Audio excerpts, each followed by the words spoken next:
모두 합장하시기 바랍니다. 행복 시작 불행 끝. 성공 시작 실패 끝. 승리자 붙다 축복의 땅에 오신 것을 환영합니다. 아미타불. 오늘은 여러분들과 지장경 39쪽 사품 9절 같이 독송을 하고 본문을 시작하도록 하겠습니다.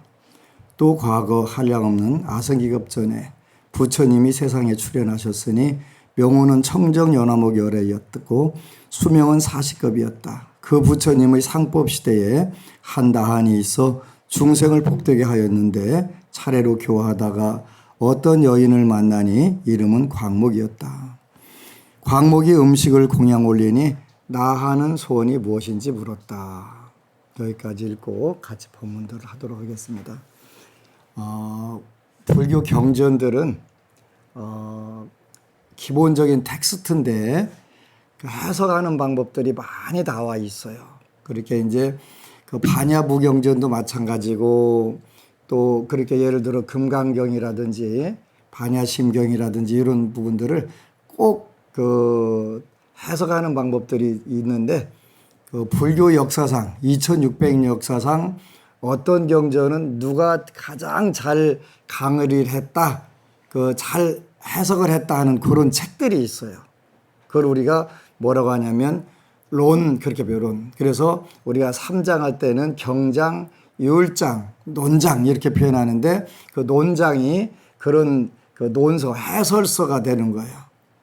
그 예를 들어서 반야부 경전들, 금강경, 그 반야부 경전의 대표적인 금강경이 8종류가 있는데 그 8종류 중에도 우리나라에서는 많이 안 알려진 뭐 25,000송 금강경, 또 8,000송 금강경 이런 금강경들이 있는데 이 금강경을 해설한 그 논서들이 굉장히 많아요. 근데 정말 그 읽어보면 이렇게 해석하는 방법이 있구나 하는데 이제 인도에서부터 요 반야부 경전들이 두 가지로 경전이 그 해석이 됐는데 하나는 그 대지도론이라고 하는 그 논서고 그 론이라고 하는 글자는 아무한테나 붙여주는 게 아니에요. 오늘날은 뭐 다 학문에서 경제원론 무슨 론 해갖고 하지만 불교에서 론이라고 하는 글자는 함부로 들어붙는 게 아니에요. 우리나라는 그 원효대사에 금강 삼매경론 하나 딱 들어붙어 이름이. 그 다음에는 론이라고 붙일 수가 없어요, 아무나. 그래서 이제 대지도론이라고 하는 경전하고 현관장엄론이라고 하는 경전, 그 논서가 있어요. 그게 반야부 경전을 읽으려면 반드시 그 두 논서를 읽어야 반야부는 금강경은 이런 뜻이로구나 이렇게 아는 거예요. 그 현관장엄론, 우리나라는 현증장엄론이라고 그래서 그 우리 범천법사가 그 번역을 한 게 하나 있고 대지도론은 현재 완벽하게 제대로 번역한 본은 없는데 시도는 계속 되고 있어요. 그래서 그 논서들이 어느 정도 읽어져야 반야부 금강경은 이런 뜻이었어? 이런 거야? 이렇게 되는 거예요. 근데 지장경도 마찬가지로 뭐 지장경을 읽으려면 지장경은 어떤 근거로서 어떻게 읽나 하는 그런 부분들을 많이 고민을 했는데 최근에는 이제 그 중국 그 고승들하고 제가 불자들이 그 7분이 이렇게 이제 그 전부 지장경을 해석을 해가지고 그 이런 뜻이었는데 7분이 전부 다 본인이 전공한 부분들이 다른 거예요. 그러니까 읽는데 너무 재밌고 좋은 거예요. 그래서 빨리 번역을 해서 한국 불자들도 좀 전부 다 그 양은 방대하지만 그래도 우리가 금생의 지장경을 읽어가면서 그 지장경이 무슨 뜻인지는 알고 해야 되지 않나. 물론 우리 한글로 됐으니까 피상적인 건 읽을 수 있지만 저는 이제 그 지장경은 그 법화경의 29번째 품이라고 그렇게 생각을 해요. 왜 그러냐면 우리가 묘법연화경이라고 하는 법화경은 대승 종교, 그러니까 대승의 마지막 가르침이다 이런 뜻이 돼 있어요. 근데 지장경도 똑같이 그 대승 종교, 대승의 마지막 가르침이다 이렇게 나오는데 그 법화경은 28품으로 되어 있는데 제 29품째가 이제 사실은 권보현보살 그 품이라고 그래서 참회품이고 그렇게 되면 30품이 되겠지. 왜냐하면 법화경이라고 하는 것은 따로따로 이제 어느 보살은 전생에 어떤 운을 세워가지고 어떻게 됐고 요게 이제 쭉 그런 내용으로 나오는 거예요. 그래서 야광보살 본사품, 묘운보살 본사품에서 전생에 어떤 수행을 해가지고 이분이 보살이 돼가지고 중생들을 계속 구제하러 온다. 치장경도 마찬가지. 오늘 이제 광목이라고 하는 여인이 그 나한을 만나서 그 상법 시대에 나한을 만나서 공양을 올리고 이제 고민을 그 여쭤봐가지고 해결하는 그런 문제가 들어 있어요. 그래서 이제 사품 10절에 보면 광목이 대답하였다. 제가 돌아가신 어머니를 천도에 드리고자 하나 어머니가 가신 곳이 어디인지 모릅니다. 나한이 이를 가엾이 여기고 선정에 들어서 살펴보니 광목의 어머니가 악도에 떨어져 큰 고통을 받는 것이 보였다. 여기에는 이제 제가 돌아가신 어머니를 왜 천도 드리고자 하나 어머니가 가신 곳이 어디인지 모릅니다. 오늘날 한국도 이 지장기도 중에 천도제로 많은 절들이 그 모든 살림을 다 그 의존을 하고 있어요. 그래서 신도 하나 오면 어떻게 해서라도 그냥 협박을 하든 공갈을 하든 천도제를 지내게 시켜가지고 그 안타까운 부분이기는 한데 그게 현실이에요. 그래서 요 구절이 굉장히 무서운 구절이에요. 저도 30년 전에 그 논산에 처음으로 이제 안심정사 30주년 됐는데 와서 누구를 천도를 할까요? 이거 묻는 게 제일 무섭잖아요. 모르겠는데 그냥 아무나 하세요. 이렇게 할 수 없잖아요. 가는 곳마다 천도제 지내라고 하니까 그 불자들이 절에를 못 가겠다. 이렇게 그 부담 가서 한다. 그런 이야기들도 해요. 그래서 안타까운 부분들인데 제가 돌아가신 어머니를 천도에 드리고자 하나 어머니가 가신 곳이 어디인지 모릅니다. 이렇게 질문을 하라는 뜻이네요. 그래서 그렇게 여기 보니까 나하니 이를 가엾이 여기고 선정에 들어서 살펴보니 광목의 어머니가 악도에 떨어져 큰 고통을 받는 것을 보았다. 아라하는 그 선정에 들어야 알 수가 있다. 뭐 이 지장계에 나온 거예요. 요거는 뭐 세계적인 정설이에요. 정설. 아라하는 선정에 들어야 영가가 또 삼세인과를 아는 그런 능력이 생긴다. 그래서 이런 구절들이 오늘날 한국 불자들에게 큰 그 의미들이 있어요. 그 다음에 12절에는 저희 어머니는 물고기와 자라 같은 것을 즐겨 드셨는데 그 중에도 새끼 자라를 지지고 볶아 마음껏 드셨으니 그 수가 아마 1000만의 여러 배가 될 것입니다. 많다는 뜻이겠죠. 존자께서는 가엾이 여기시어 어떻게든 구하여 주옵소서 이렇게 얘기했네요. 그래서 이제 오늘날 많은 분들이 기도하시는 분들도 마찬가지인데 이제 저한테 와서 제가 왜 아플까요? 이렇게 묻는 경우들이 있어요. 간단하게 얘기하면 아플 때 됐으니까 아프겠지. 고장 날 때 됐으니까 고장 났겠지. 이렇게 대답하면 안 되잖아요. 뭐 때문에 고장 났다라고 정확하게 일러줘야 돼요. 그래서 이제 잠깐 광고를 하자면 안심정사 서울본부에는 안심불학원이라고 하는 게 있는데요. 사실은 출가 제자들이나 사찰 경영하는 분들을 대상으로 해서 강의를 하려고 하는데 배우려고 하는 분들이 없어요. 제가 가르쳐 주겠다는데. 근데 며칠 전에는 66세 된 거사님이 스님 최고예요 그러더라고요. 내가 최고인 줄은 알겠는데 왜 그러냐고 제가 물었어요. 왜 최고인데 그랬더니 우리 거사님이 법안 스님이 상담 비법을 16시간을 공부를 하고 나니까 어디 가서 이야기만 하면 아주 대도사 만났다고 묻는 분들이 꾹꾹 간다는 거야. 진짜 잘 맞는다고. 그건 진짜 잘 맞는 거예요. 60년 동안 내가 연구한 거를 그냥 그대로 공개한 거니까 즉시 전력감으로 언제든지 다 써먹을 수 있도록 가르쳐 준 거예요. 제발 신도들 오면 엉뚱한 소리 하지 말고 잠자다 남의 집 봉창 짓는 소리 하지 말고 당신은 지금 어떻습니다. 이렇게 어떤 운을 지나가고 뭐 때문에 이런 일을 당하고 이렇게 정확하게 일러줘야 돼요. 당신 어머니는 어디에 있습니다까지는 못 하더라도 이렇게 돌아가신 분이 고통스럽다고 합니다. 이렇게 얘기를 해줘야 돼요. 근데 이제 그 기도를 해가면서 제가 불자들에게 물론 뭐 첫 숟가락에 배부를 수는 없지만 제일 안타까운 것이 불교를 신의 행정한다고 하면서 믿고 공부한다고 하면서 계율을 전혀 안 지키는 게 제일 안타까운데, 근데 이제 안심정사 불자들은 좀 안타까운 게 그 완전 채식주의자들이 많은데 사회생활을 하다 보니까 이게 쉽지 않은 거예요. 당진에서 오는 법은 하여튼 나가서 김치만 먹으면 입안이 다 얼어갖고 죽겠는데 어떻게 그래, 어쩔 수 없지 뭐. 그 말하자면 음식 알러지인데 어떡하겠어, 그지? 그렇게 음식에서 오는 그 우리 몸에 오는 타격이 굉장히 심한 거예요. 그래서 그런 부분들이 안타까워요. 그래서 음식들을 최대한 조심해야 되는데, 저는 다행히 꿀, 유제품, 그 다음에 달걀 전부 다 알레르기가 있어요. 먹었다 하면 아주 골치 아파져요, 몸이. 이렇게 아주 복이 많은 거예요.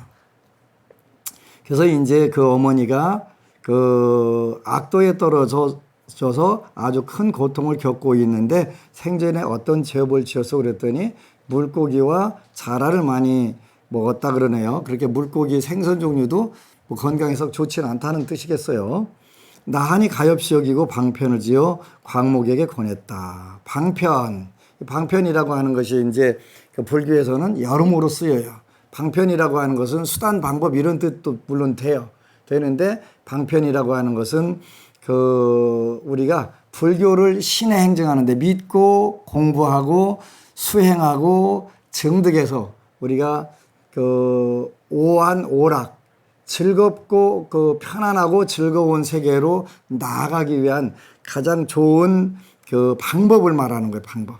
그래서 우리가 그 여기에서는 이제 방편이 여러모로 쓰이지만 그 근본적으로는 우리가 방편하면은 육바라밀 중에서 앞에 보시, 지계, 인육, 정진, 선정 요거를 방편이라고 하고, 제일 끝에 있는 지혜를 그 지혜라고 하는 게 방편과 지혜. 그리고 우리가 지혜로 나가기 위해서 이품 5절에 보면 지혜가 날카로우니는 근기가 날카로우니는 들으면 문즉 신수, 들은즉 바로 받아 드린다, 믿고 받아들인다. 이렇게 그렇게 그거는 보시, 지계, 인육, 정진, 선정을 잘 해가지고 지혜 자량이 많이 열린 거예요. 그런 경우는 딱 들으면 아이고야. 근데 요즘에 젊은이들이 그런 경우가 굉장히 많이 늘어나는 거예요. 와, 멋지네. 이제 많은 분들이 저보고 좀 이상하다고 그래요. 종교가 쇠퇴기에 법안 스님 왜 이렇게 방방 뜨냐고 그러는데, 방방 뜨는 게 아니라 얼마 전에 지난주 일요일 날이네요.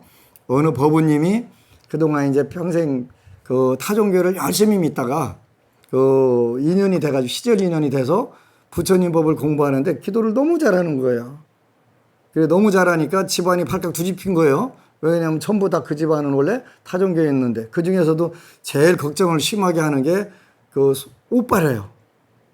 근데 도대체 제가 저런 애가 아닌데 뭐가 이상하다 그래갖고 도대체 뭘 불교에서 가르치는 거야? 그래서 안심연구사에서 나온 불교교를 딱 펴보더니 불교가 이런 종교야?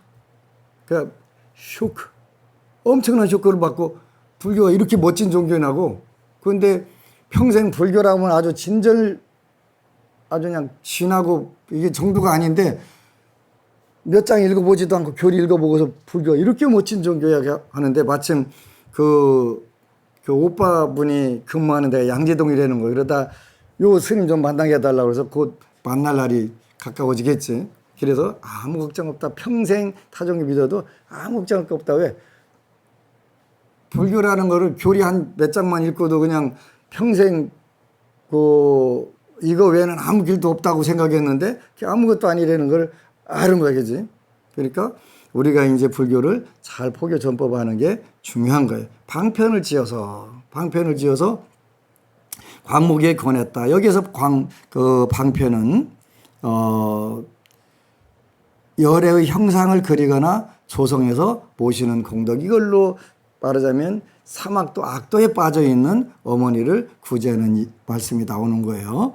그래서 광목이 이 말을 듣고는 곧 아끼던 재물을 팔아 청정 연화목 열의 형상을 그려 모시고 공양을 올리며 공경하는 마음으로 우러러 예배하였다.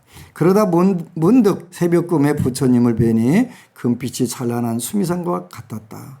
부처님께서는 큰 광명을 놓으시며 광목에게 그대의 어머니는 머지않아 그대의 집에 태어날 것이다. 그리고 배고프고 추운 것을 느낄만 하면 곧 말을 하게 될 것이다. 이렇게 해서 이제 윤회하는 부분들이 나오는 거예요. 우리가 이런 큰 공덕을 지어놨지만 인간으로 하찮은 집안에 태어나서 단명하게 태어났단 말이에요. 그죠? 그래서 이제 그 업보를 벗겨줄 수 있는 방법들을 다시 그 광목 여인이 그 원을 세운단 말이에요. 그죠? 사품 16절에 보면 광목은 이 말을 듣자 자기 어머님을 의심하지 않고 목이 메어 슬피 울면서 종의 자식에게 물었다. 우리 어머니가 맞다면 본래 지은 죄업을 아실 것입니다. 어떠한 업을 지었기에 악도에 떨어졌습니까? 종의 자식은 살생과 불법을 헐뜯어 욕하니 두 가지 업으로 죄업을 과보를 받았는데 그대가 복을 지어 나를 구제하지 않았다면 이 업에서 도저히 벗어날 수 없었을 것입니다. 라고 대답했다. 이제 연부중생 업간품은 우리가 지옥이 어디 있어 그러는데 지옥은 있다 보면 있고 없다 보면 없는 그런 세계가 아니에요. 있어요. 있는데 뭘로 느끼게 되냐면 업감, 업으로 느낀다. 업으로 만드는 거예요.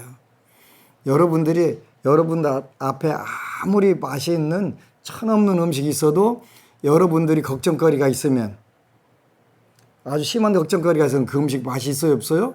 안 넘어가요. 뭐라 그래요? 입안에 모래알 같다. 입안이 까끌까끌하다 그러잖아요. 그 맛있는 평소에는 좋은 음식인데 마음이 편하면 음식이 당연히 제대로 되는데 마음이 불편하면 안 된단 말이에요. 왜 그래요? 느낌 때문에 그래요. 느낌 때문에. 업으로 느끼기 때문에 그러는 거예요. 그래서 연부중생, 업간법 중생은 업으로 모든 것을 느끼기 때문에 가장 무서운 거예요. 똑같은 것도 한 사람은 기쁨으로 느끼고 즐거움으로 느끼고 어떤 사람은 괴로움과 슬픔으로 느끼고 똑같은 걸 가지고. 느낌에 의해 갖고 형성이 되는 거예요. 모든 여러분들이 현재 보고 있는 세계가 전부 다 여러분들이 느낌에 의해서 형성된 거예요. 느낌에 의해서. 그래서 우리가 오온이라고 하는데 색, 수상, 행식 요게 오온이에요. 어떤 물질적인 거 외부 환경을 보게 되면 감각이 형성이 돼요. 즐거운 감각, 괴로운 감각, 즐겁지도 괴롭지도 않은 감각이 형성이 되게 이렇게 수온이라고 하는 거예요. 이게 형성이 되기 시작하면 그 다음에 이제 여러분들 하나씩 여러분들 생활이 형성이 되면서 우주가 만들어지는 거예요. 요즘에는 현실을 표현하는 용어가 많이 늘어났어요. 전에는 현실만 했는데 첫 번째가 가상현실이라고 하는 게 그런 용어가 생겼어요. 그죠? 버추얼 리얼리티라고 그래서 VR이라고 그래가지고 가상현실. 그 다음에 그것이 이제 증강현실이라고 그래서 오그먼티드 리얼리티 해갖고 그게 이제 확대가 되는 거예요. 확대가 더 된 것이 뭐냐면 XR이라고 해서 Extended 리얼리티. 증강현실. 요즘에는 XR. 완전히 확장돼 가지고 그게 이제 여러분들이 여기다가 특수한 안경 하나 쓰고 있으면 현실인지 아닌지 전혀 구분 못하고 그대로 된단 말이에요. 확장 현실이라고 하는. 그렇게 지금 여러분들이 여기 앉아 있는 것 자체가 현실인데요. 요게 사실은 전부 다 여러분들이 감각에 의해서 형성된 만들어진 세계예요. 근데 태어나서부터 한 번도 다른 세계를 보지 않았기 때문에 이걸 우리는 현실이라고 믿고 생활을 하는 거예요. 그렇게 요 비디오를 보니까 그 저쪽 더운 나라에서는 어려서부터 그 음식 종류 중에서 뭘 잡으러 다니냐면 뱀을 잡아다가 음식으로 이렇게 요리해 먹는 게 아주 당연한 거예요.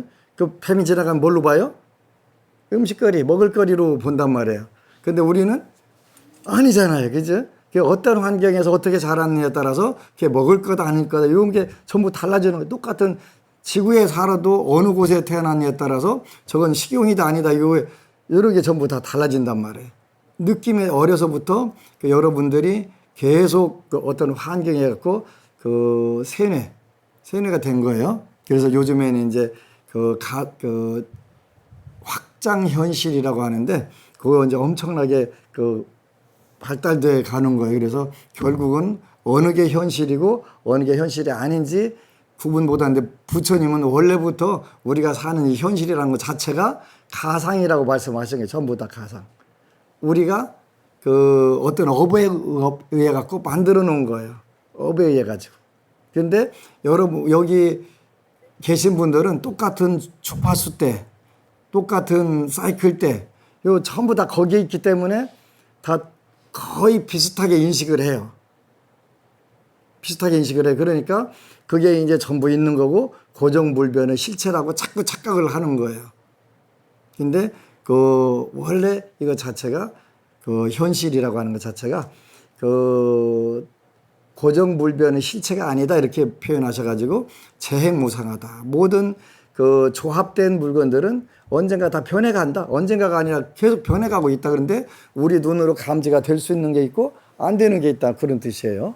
그래서 요 지옥도 마찬가지고 인생도 마찬가지고 수생도 마찬가지고 전부 다 이제 여러분들이 어느 순간에 그 부처님 법을 정확하게 교학적으로 공부하고 수행을 하게 되면 이거 현실 자체가 가상현실이네. 요걸 느끼게 되는 거예요. 지금 여러분들하고 만나서 가족 또 친척, 형제, 친구 이게 전부 다 그 인연에 의해 업에 의해 갖고 연결된 거예요. 근데 언젠가 전부 다 놓고 가는 거예요. 헤어져야 되는 거예요. 그 같이 영원히 갈 수가 없어요. 그 왜 없냐면 이제 각자 길들이 다 정해져 있기 때문에 그래요. 업이 다르기 때문에 헤어진단 말이에요. 근데 우리가 그런 헤어진다는 가정을 늘 하고 살아야 돼요. 그렇게 되면 그 주위에 있는 분들이 소중하다는 생각이 들게 돼 있어요. 소중하다. 한 번 만나고는 다시 언제 어떻게 가서 만날지 모르는데 천년만년 지지고 볶고 계속 다음 생에 또 만나고 또 만나고 뭐 노래도 있지 또 만났네 또 만났어 하기는 하는데 안 되는 거예요. 이렇게 한 번 그냥 그 100년을 같이 산다 하더라도 잠깐 스쳐 지나가는 거하고 똑같아서 그 우리가 영원한 윤회의 길에서 되는데 그걸 우리가 모르게 되면 그 악연을 맺고 사는 경우들이 많게 되는 거예요. 그런 부분들은 각별히 조심해야 돼요. 오늘은 어느 법우님이 그 글을 올린 부분들이 그동안 여러 편이 있어서 여러분들에게 그 기도하는데 도움이 되라고 읽어드리려고 해요. 두 가지인데요. 하나는 극락의 길을 향한 걸음 이랬네요. 시방삼세 모든 부처님과 84,000 큰 법보와 보살성문 스님들께 감사도 감사 올립니다. 이번에 저희 작은 아들이 56회 공인회계사 시험에 합격하였습니다. 그리고 최고의 회계법인에 취업이 되었습니다. 불보살님의 가피는 법안스님을 친견하면서 비롯되었고 참고로 여기 나오는 법안스님은 저를 말하는 겁니다. 지장경, 독경은 안심정사를 다니면서 계속되었습니다. 남편은 지장경을 쉼없이 인시에 독경하였고 저는 지장경을 1600개까지 독경하였습니다. 안심정사 도량에서 기도와 발원, 지장경 독경이 모두 이루어졌습니다. 가족 모두가 만선공덕회, 불경공덕회, 미디어 포교회에 동참하였고 재수불공은 6년 자동이체하였으며 방생, 불사에 꾸준히 함께하였습니다. 이거는 방편으로 우리가 쉽게 소원 성취하기 위한 방편들을 말하는 거예요. 방편이요. 쉽게 접근하는 방법이요.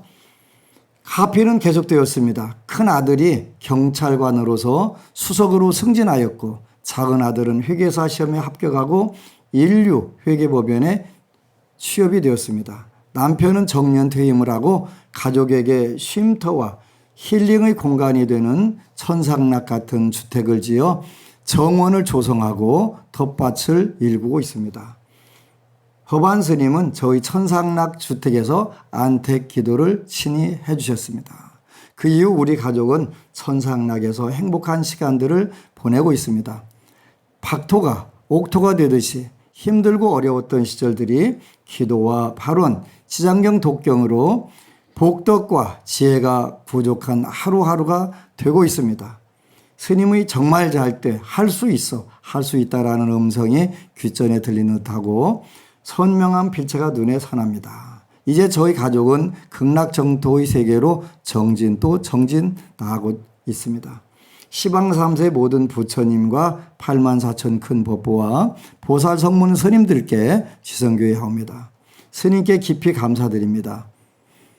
여러 법원님들, 법사님들 그리고 모든 분들의 관심과 격려에 감사드립니다. 정말 살 때 할 수 있어, 할 수 있다.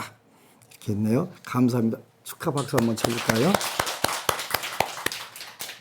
제주도 법우님이 쓴 올인 글이고요. 또 하나 더 읽어드릴게요. 지난 토요일 두 번째 약사 불공 올렸습니다. 안녕하세요. 찌는 듯한 삼복더위도 끝나고 조석으로 이제 제법 가을의 기운이 완연합니다. 저는 작년 2020년 10월에 처음 약사불공을 모셨고 그즈음 3년 동안 3번의 약사불공을 모시겠다는 다짐으로 지난 토요일 두 번째 불공을 올렸습니다. 코로나까지 악재가 겹쳤지만 저는 큰 불편을 느끼지는 않는 편이지만 치매를 앓고 있는 친정어머니를 위함이 그 첫 번째이고 둘째가 결혼을 해야 될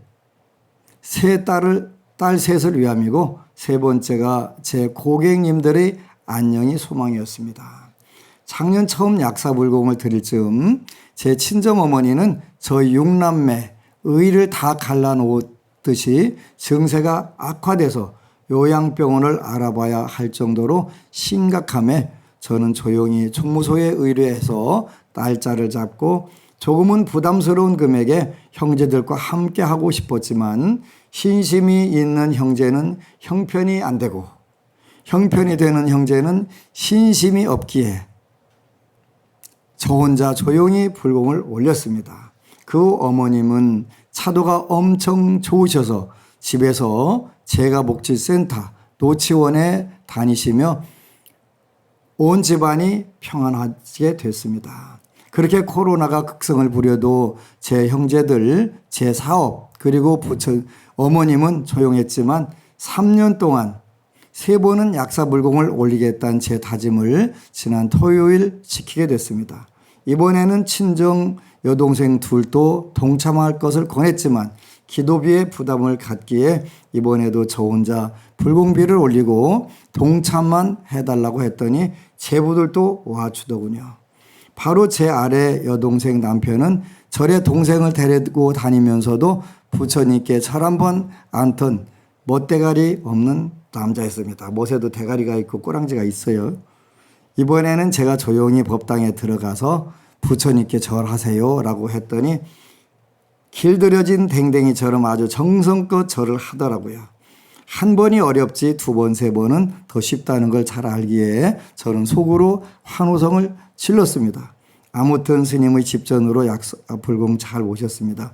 점심 공양 후 잠시 스님과 차담해서 스님께 제가 주식에 투자를 해야 할지 부동산에 투자하는 게 맞는지 여쭤보았습니다. 스님께서는 저는 작년 10월부터 지금까지 제가 겁재가 들어서 주식이든 부동산이든 안 된다 말씀하셨습니다. 근데 스님 저 작년과 올 돈 많이 벌었어요 라고 말씀드리니 그래?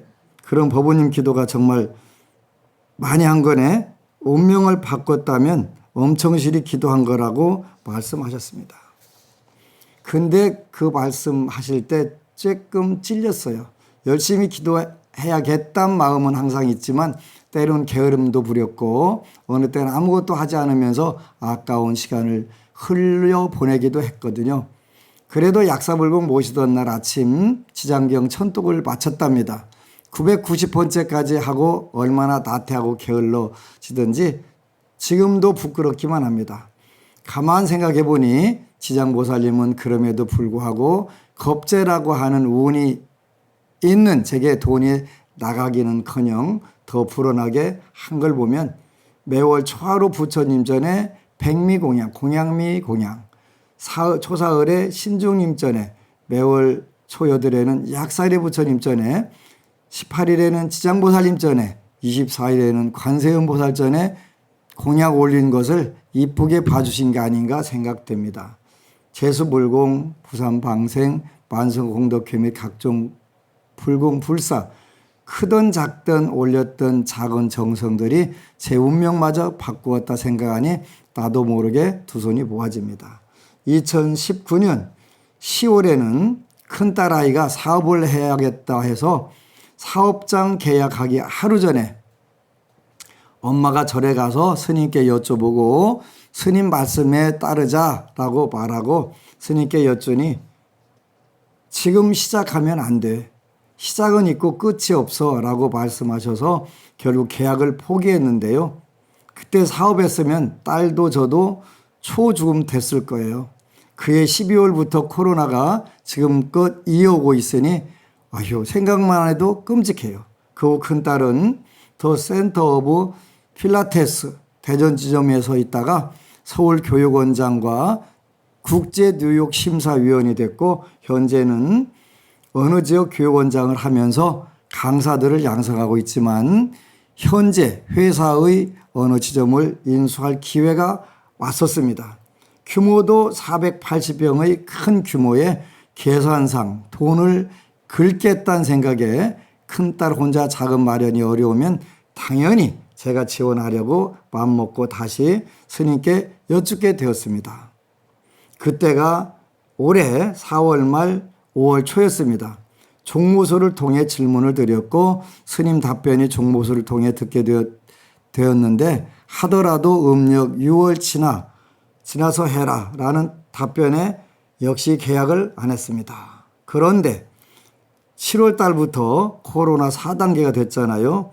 그때가 음력 6월이었거든요. 진짜 지금도 가슴을 쓸어내립니다. 이 자리를 빌어서 스님께 감사함을 다시 한번 전합니다. 스님 감사합니다. 제가 겁재라는 재물을 겁탈당하는 운이 있는데도 손님의 권유로 생전 처음 주식을 했어요. 물론 겁재가 있는 줄도 모르고요. 증권 계좌 개설하고 그분이 소개한 회사 주식을 샀어요. 코로나에 엄청 돈 버는 회사인데요. 시키는 대로 해서 제가 300% 이상 수익을 냈거든요. 그래서 스님께, 법사님께도 작은 공양도 올릴 수 있었답니다. 저처럼 징검다리 지장경 독경에도 이처럼 큰 가피를 주신다 생각하니 정말 더 열심히 해야겠다는 다짐을 합니다. 주절 두서없이 짬이 나서 쓴 글 읽어주신 모든 분들께 지장보살님의 크신 가피와 자비와 가피가 함께 하시길 빌면서 글을 마칩니다. 감사합니다. 이렇게 해서 그 두 번의 가피 이야기를 해드렸어요. 여러분들이 기도 생활하면서 그 실전이 제일 중요한 부분들이잖아요. 그래서 여러분들 꼭 하시고요. 이 지장경을 읽으려면 지장경은 근본 읽는 방법들이 있어요. 물론 그 천독 읽고 인천독 읽으면 알아지게 돼요. 근데 요기 이제 이 지장경은 아까 이야기한 것처럼 묘법연화경처럼 대승종교, 대승불교의 마지막 가르침입니다. 마칠 종자 써갖고 종교라고 하는 거예요. 그 다음에 금강경은 대승시교, 대승불교를 시작하는 법문. 이론적으로 공부를 시켰단 말이에요. 지장경은 그렇지 않고 직접 들어가서 그 지옥에 들어가서 지지고 볶는 거 이렇게 계속 하는 거예요. 근데 그 읽는 방법이 바로 뭐냐면 최근에 보니까 그 보리도 차제론이라고도 하고 그 인도말로는 람님이라고 하고 현재 이 제목으로는 티베트 스승들에게 깨달음의 길을 묻는다면 이렇게 제목이 붙어 있네요. 이렇게 해서 이제 우리가 지장경을 읽는데 4단계로 공부를 하는 거예요. 첫 번째, 여러분들이 안심정사인 재수불공을 해요. 왜 재수불공을 하게 되면은 요 람림이라는 거는 그 도차제, 보리도 차제. 그래갖고 보리심을 내게 하는 차례차례 공부하는 단계로 3단계를 해놨어요. 그 앞 단계가 있는데 이 앞 단계는 우리가 안심정사 쓰는 방법은 재수불공이에요. 그래서 여러분들이 재물이 좀 풍요로워지고 또 건강해지고 요거부터 해놓고 나서 그 다음에 이제 하사도, 중사도, 상사도 요 3단계를 공부하는 거예요. 하사도는 뭐냐면 바로 이 지장경의 시작과 끝이 여기에 들어있어요. 하사도는 인과를 믿는 거예요. 인과를 믿는 거. 근데 그 인과를 믿기가 제일 힘들어요. 왜 그러냐면 이미 여러분들이 금생에 인간의 몸을 받고 태어날 때 업에 의해 갖고 태어났기 때문에 이 지장경에 나온 것처럼 악업을 짓는 중생은 잠깐 사이에도 악업을 엄청나게 지어가지고 어떻게 할 수 없는 그런 걸 하는 거예요. 저한테 오는 많은 분들을 보면서 와, 이렇구나. 이런 업을 가지고 이 좋은 기회를 만났으면서도 복을 짓는 게 아니라 업만 짓네. 이걸 보면서 너무 안타까운 거예요. 이렇게 지장보살님이나 부처님 보실 때는 얼마나 안타깝겠어요. 첫 번째가 인과, 선인 선과 악인 악과를 믿어야 돼요. 이게 안 믿어져요. 그래서 이제 부처님은 그 다생을 놓고 여러 생을 놓고 볼 때는 선인 선과 악인 악과가 되는데 여러분들이 눈앞에서만 보면 그게 되질 않아요. 그래서 그래도 이제 그 어거지로 끌어다 붙이면 선인 낙과, 악인 고과. 악한 일을 한 사람은 괴로워. 선한 사람은 즐거워. 그래서 그게 선인 낙과, 즐거울 낙자 낙과, 악인 고과. 악한 거기서 사람 인자가 아니고 인연 인자 되는 거예요. 악한 원인을 심은 사람은 괴로워서 몸부림치는 거고, 선한 인연을 맺은 사람은 즐거운 결과가 온다. 한 생만 보고 순간을 보면 그렇게 되는 거예요. 절대 선과 악과가 맺혀지지 않아요. 한 생에서는요. 한 생에도 맺어지는 경우가 있는데 그건 특별한 경우예요. 오히려 특별한 경우예요. 그러니까 이 인과가 연결이 안 되는 거예요. 안 되니까 그런 게 어디 있어. 이렇게. 근데 불자들 중에도 굉장히 그런 게 많은 거예요. 남을 올바로 정상적으로 잘 인도하려고 하는 게 아니라 나쁘게 인도하는 거예요. 자기 나쁜 짓을 그대로 자기가 하는 방식대로 그대로 가르쳐주는. 그러면 어떻게 돼요? 똑같은 무리로 바꿔지는 거예요. 나쁜 쪽으로 가는 거예요. 그래서 정말 무섭구나. 그래서 지장경은 가장 기초, 우리가 신앙을 하면서 가장 필요한 인과응보를 믿는 것이 그건 세간법, 출세간법을 따라 완벽하게 다 그건 필요한 거예요.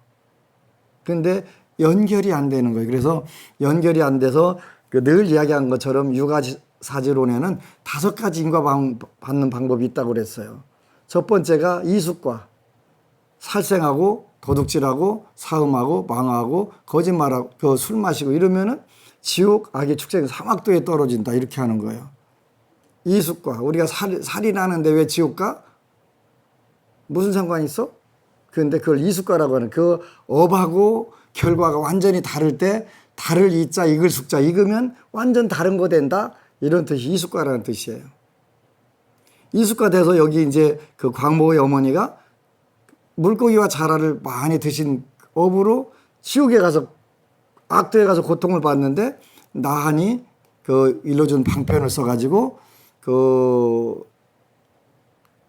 부처님의 그림을 그리고 상을 모셔가지고 일단 인도 환생을 시켰는데, 인도 환생을 해도 종의 자식으로 태어나서 하찮은 신분으로 태어났고 그 다음에 단명까지 하게 된단 말이에요. 업에 의해서. 이숙과. 그래서 이제 이숙과 지옥에 가서 나왔어요. 누군가가 자손들이 선업을 지어서 나왔단 말이에요. 그러면 어디로 가게 되냐면 그때 가는 게 이제 등류과라고 하는 데 가는 거예요. 전생에 했었던 흐름, 같을 등자에다가 흐를 유자 같은 흐름으로 가는 거예요. 복력에 해가지고. 그러니까 아니면 이제 자라나 물고기 그 잡는 쪽으로 갈 수도 있고 그렇게 등육과 그 같은 업, 그 하천한 업으로 이렇게 그 가게 된단 말이에요. 그 생명을 경시하는 풍조에 가서 태어나게 되면 그걸 우리가 정상과라고 환경이 그렇게 형성되는 거 이렇게 업이라고 하는 게 굉장히 무서운 거예요. 우리가 우리 눈으로 봐서는 형성이 안 되는데 그게 논리적으로 딱 보면 와 맞네 맞네. 그리고 이제 더 좋은 것은 지장경을 읽어가면서 숙명통이 열려가지고 숙명을 잠깐씩 봐가지고 내가 요 때는 요 업을 졌구나 이렇게 이제 알게 되는 거예요. 지장경 열심히 읽어서 그 두 가지 하나는 저는 인과를 아는 눈이 열리기를 축원을 하고 또 하나는 그 전생에 지은 여러분들이 선업이든 악업이든 볼 수 있어서 그 천안통과 숙명통이 열리시기를 축원합니다. 아미타불. 그리고 여러분 사랑합니다. 법안스님 후원 동참자 특별 축원 올리겠습니다. 강태경 법원님, 박분선 법원님, 박은영 법원님, 이병창 불자가족 여러분, 최영숙 불자가족 여러분, 이 공덕으로 대박 나시고 만사 형통하시기를 축원합니다. 아미타불.